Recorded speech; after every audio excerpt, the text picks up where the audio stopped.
नमस्कार दोस्तों, मैं आयुष आपके अपने YouTube channel education with Ayush में स्वागत है।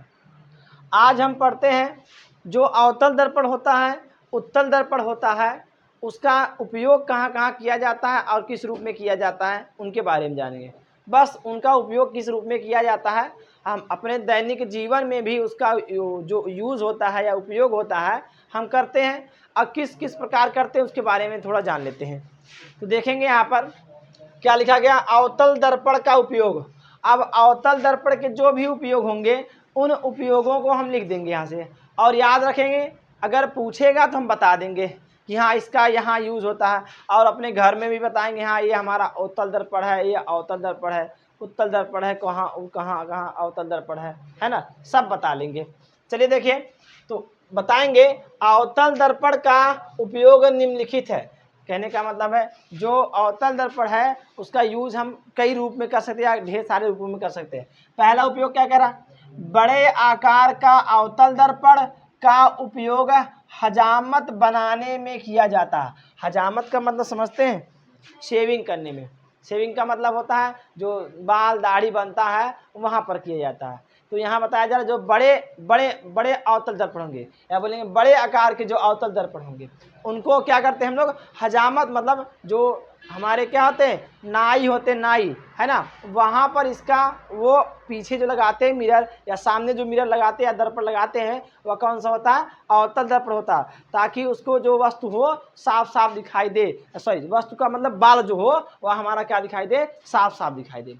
तो दूसरा उपयोग क्या बताएंगे, छोटे आकार के अवतल दर्पण का उपयोग चिकित्सक, चिकित्सक का मतलब डॉक्टर, मतलब कहने का है जो छोटे छोटे आकार के जो अवतल दर्पण होंगे उनका उपयोग जो डॉक्टर होगा नाक, कान, आँख, गला एवं दांत का निरीक्षण करने में किया जाता है। कहने का मतलब है जो अवतल दर्पण होता है, अवतल दर्पण में जो डॉक्टर लोग यूज़ करते हैं देखने में, किसका यूज़ करते हैं, अवतल दर्पण का करते हैं, ताकि हमको जो कान हो, चाहे आँख हो, चाहे नाक हो, चाहे हमारा क्या हो, गला हो, चाहे दांत हो, इनमें से कोई भी अंग हमारा हो अगर हमारा डैमेज है तो उसको क्या करते हैं, उसको हम क्या करते हैं, वही अवतल दर्पण लेते हैं डॉक्टर लोग, उसमें देखते हैं कि हमारा क्या होता है, जूम मतलब दूर की वस्तुएं दिखाई देने लगती है, मतलब उसमें वस्तुएं जो होती हैं साफ साफ दिखाई देने लगती है छोटे आकार के में।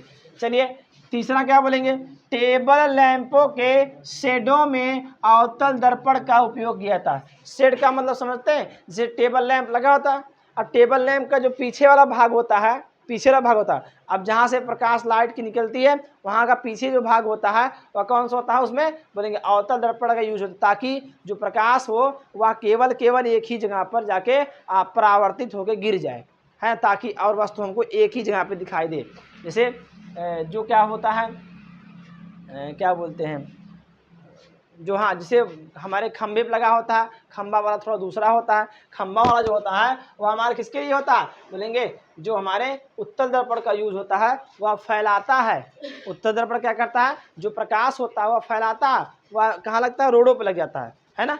लेकिन जो हम जो लैंप लेके पढ़ते हैं घर पर, स्टडी टेबल जहाँ बनाए रहते हैं हम लोग, उस टेबल पर हम क्या करते हैं, एक छोटा सा लैंप रखते हैं। उसमें क्या होता है, प्रकाश जहाँ हम रखते हैं, जितना बड़ा हमारा वो रहेगा लैंप रहेगा उतना बड़ा ही, खाली उतने दूर तक ही हमारा प्रकाश क्या होगा, आएगा, उसके आसपास अंधेरा रहेगा, है ना। तो वही इकट्ठा करने के लिए जो हमारा अवतल दर्पण का यूज़ किया जाता है।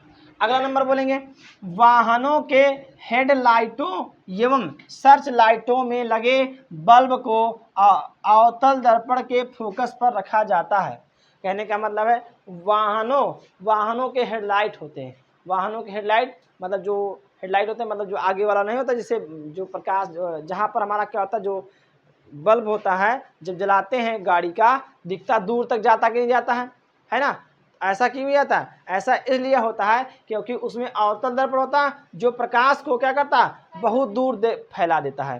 तो यहाँ बताया जाए एक ही रे में जाता है, मतलब एक ही लाइन में बहुत दूर तक फैला देता है। तो यहाँ पूरा स्पष्टीकरण बता रहे हैं, वाहनों के हेडलाइटों एवं सर्च लाइटों में लगे बल्ब को अवतल दर्पण के फोकस पर रखा जाता है है ना, मतलब जो वाहन के हेडलाइट होंगे और जो सर्च लाइट होंगे। देखते हैं सर्च लाइट जो होता है इसे टार्च हम जलाते हैं, बहुत दूर तक जाता है रोशनी, बहुत दूर तक जाता कि नहीं जाता। ऐसा क्यों होता? क्योंकि उसमें अवतल दर्पण उसके पीछे लगा दिया गया। बल्ब जो परावर्तित करके प्रकाश को, जो अवतल दर्पण है, जो बल्ब की किरणें निकल रही हैं वह परावर्तित करके उसको बहुत दूर तक भेज दे रहा है ना। इसलिए हमको सर्च लाइट में इसका यूज होता है, ताकि हमको जो भी चीज़ है खोजना है अच्छे तरीके से दिख जाए। ठीक, आगे फोकस पर क्यों रखा जाता है? फोकस पर रखा जाता है, ऐसा क्यों किया जाता है? ऐसा करने से फोकस से चलने वाली प्रकाश अवतल दर्पण से कहाँ जाती है? परावर्तित होकर एक दूसरे के समांतर होकर कहाँ चली जाती है? अनंत पर जाती है। पीछे हम लोग नियम पढ़ के आए। नियम क्या पढ़ के आए? जब प्रकाश की किरण फोकस पर होती है, प्रकाश की किरण फोकस पर आती है तो परावर्तित होकर कहाँ जाती है? एक दूसरे मुख्य अक्ष के समांतर हो जाती है। और जब एक दूसरे के समांतर होगी तो प्रकाश की कहाँ जाएगी? बहुत दूर अनंत तक जाएगी। अनंत का मतलब है कि जो हमारा लाइट है वह परावर्तित होकर वह बहुत दूर तक बनाता है या जाता है। ठीक, चलिए देखते हैं अगला यूज क्या है। अवतल दर्पण का यूज हम पढ़ चुके हैं, अब हम जाने उत्तल दर्पण का उपयोग या यूज क्या होता है। चलिए देखते हैं। तो उत्तल दर्पण का उपयोग निम्नलिखित है। तो बोलेंगे पहला क्या है उसमें? वाहनों में ड्राइवर के सीट के बगल उत्तल दर्पण का उपयोग पीछे के दृश्यों को देखने के लिए किया जाता है। कहने का मतलब है जो हम लोग बाइक चलाते, बाइक देखते हैं कि हमारा जो क्या होता है, जो मिरर लगा, साइड मिरर होता है ना, साइड मिरर, उस मिरर में देखते हैं पीछे का दृश्य, देखते हैं कि कोई बाइक तो आ नहीं रही है हमेशा, और हमेशा देख के ही चलना चाहिए। जब भी बाइक आप चलाएं, जब भी बाइक कोई भी हम वाहन चलाते हैं, जब भी कोई वाहन चलाते हैं तो हम हमेशा जो शीशा लगाता है, जो मिरर साइड लगा होता है, उसमें देख के चलाते हैं, ताकि पीछे कोई गाड़ी आ तो नहीं रही है। अभी हम गाड़ी चला रहे हैं, अब मुड़ना हमको है, हम क्या आगे पीछे ना देखें, आगे तो हमको दिख ही रहा था लेकिन पीछे नहीं देखे, अब ऐसे मोड़ दिए, पीछे वाला क्या समझेगा? देखा थोड़ी तुम मुड़ रहे हो या कुछ, स्पीड में ला के लड़ा दिया, एक्सीडेंट होगा कि नहीं होगा? आपको नुकसान होगा कि नहीं होगा? इसलिए क्या कहता है उसमें मिरर जो होता है वह क्या करता है? उत्तल दर्पण का मिरर लगाया था साइड में, वह क्या करता है? वह यह करता है कि जो पीछे की वस्तुएं होती हैं, बड़े बड़े वस्तु होते हैं, हमको छोटा छोटा करके उसमें दिखा देता है। आप कभी सोचें कि हम इतना बड़ा शीशा लगा रहता है और पीछे बड़ी सी गाड़ी खड़ी है, ट्रक खड़ा होता है और उसमें छोटा सा हमको मिरर में दिख जाता है।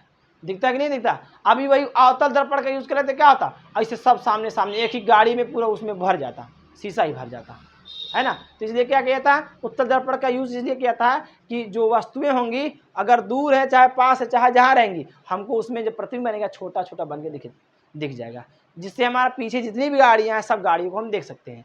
ट्रैफिक में जितनी भी गाड़ी अगर पीछे लगी हुई है शीशे में देख रहे हैं तो दिख जाएगी पूरी। ठीक, चलिए देखते हैं दूसरा क्या बोले। स्ट्रीट लाइटों के लैंपों में उत्तल दर्पण का उपयोग किया जाता है। स्ट्रीट लाइट मतलब जो हमारे गली में जो लाइट लगते हैं, है ना, जो नगर पालिका वाले लगवाते हैं, रोडों पर लाइट लगवाते हैं, उसमें उत्तल दर्पण का यूज किया था। अच्छा, यूज क्यों किया था, उपयोग क्यों किया था? क्योंकि उत्तल दर्पण बल्ब से निकलने वाले प्रकाश को बहुत दूर तक फैला देता है। मतलब क्या करता है? प्रकाश का फैलाव कर देता है। प्रकाश का क्या करता है? फैलाव। कौन करता? उत्तल दर्पण करता। और इसमें क्या होता था? जो हमारा टेबल लैंप था सेट, ऐसे बल्ब हम जला देते, केवल यही प्रकाश की गिरती थी, और है ना एक ही जगह गिरती थी प्रकाश, फोकस बना के। और जब हम क्या करेंगे, स्ट्रीट लाइट उत्तल दर्पण यूज करेंगे वहीं पर ही उत्तर, तो वह प्रकाश से जब फैलेगा पूरे एरिया में, जितना दूर तक हमारा बल्ब रहेगा पूरी एरिया तक कवर करके लाइट देता रहेगा। ठीक, चलिए यहाँ तक सबको समझ में आ नहीं है?